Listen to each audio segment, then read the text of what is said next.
بسم اللہ الرحمن الرحیم۔ السلام علیکم ورحمۃ اللہ۔ اللہ رب العزت کے نام سے شروع جو صاحب عظمت و جلال والا ہے۔ حضرت سیدنا ابو امامہ رضی اللہ تعالیٰ عنہ بیان کرتے ہیں کہ میں نے حضور نبی پاک صلی اللہ علیہ وسلم کو فرماتے ہوئے سنا، قرآن پاک پڑھو، بے شک یہ قیامت کے دن اپنے پڑھنے والوں پر سفارشی بن کر آئے گا۔ حضرت سیدنا نواس بن سمعان رضی اللہ تعالیٰ عنہ بیان کرتے ہیں کہ میں نے حضور نبی کریم صلی اللہ علیہ وسلم کو فرماتے ہوئے سنا، قیامت کے دن قرآن پاک اور اس پر عمل کرنے والوں کو یوں لایا جائے گا۔ اس سورہ بقرہ و آل عمران آگے ہو گئی اور اپنے پڑھنے والوں کی طرف سے جھگڑا کرے گی۔ حضرت سیدنا عثمان غنی رضی اللہ تعالیٰ عنہ بیان فرماتے ہیں کہ رسول مقبول صلی اللہ علیہ وسلم نے ارشاد فرمایا،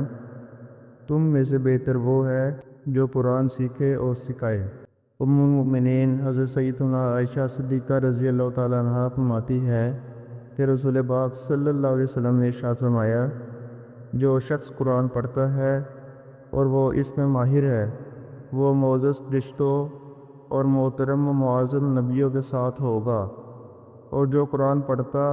اور اس میں اٹکتا ہے اور پڑھنے میں اسے مشکل پیش آتی ہے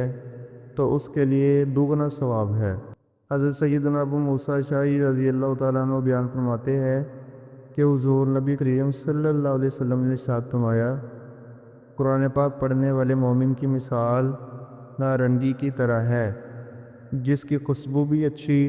اور ذائقہ بھی عمدہ ہے، اور قرآن نہ پڑھنے والے مومن کی مثال کھجور کی طرح ہے، جس کی خوشبو نہیں لیکن ذائقہ میٹھا ہے۔ قرآن پڑھنے والے منافق کی مثال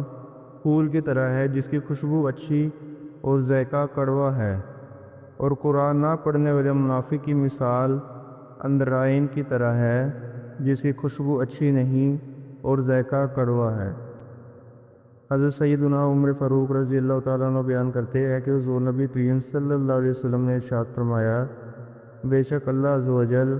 اس قرآن پاک کے ذریعے کچھ لوگوں کو بلندی اور کچھ کو پستی عطا کرتا ہے۔